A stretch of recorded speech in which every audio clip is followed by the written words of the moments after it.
ഇസ്ലാമിനോടാണ്, മുസ്ലിങ്ങളോടല്ല.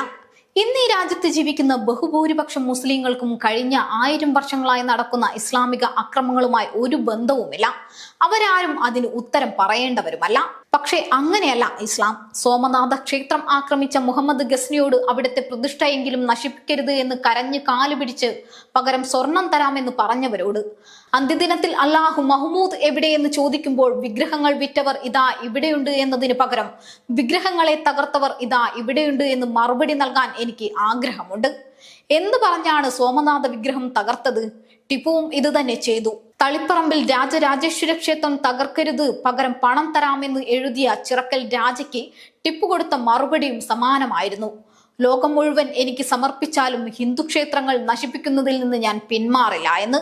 700 വർഷങ്ങളുടെ ഇടവേളയിൽ 2 ശിവക്ഷേത്രങ്ങൾ തകർക്കാൻ 2 മുസ്ലിം രാജാക്കന്മാർ പറഞ്ഞ കാരണം അവരുടെ ദൈവങ്ങൾ അവർക്ക് ഇറക്കിക്കൊടുത്തു എന്ന് അവർ വിശ്വസിക്കുന്ന കൽപ്പനകളായിരുന്നു.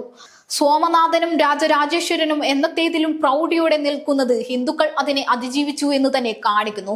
പക്ഷേ അവയെ ഒരിക്കൽ തകർത്ത ഐഡിയോളജിയും നിലനിൽക്കുന്നുണ്ട്. ആ ഐഡിയോളജിയോടാണ് എന്റെ എതിർപ്പ്.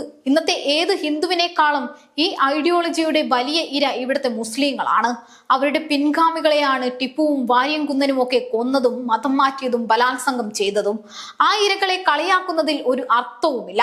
ഇന്നും 1500 വർഷം മുൻപത്തെ അറേബ്യൻ മരുഭൂമിയിൽ നിന്നും വണ്ടി കിട്ടാത്തവരാണ് പലരും. അവരെ കളിയാക്കുന്നതിനോട് യാതൊരു യോജിപ്പുമില്ല.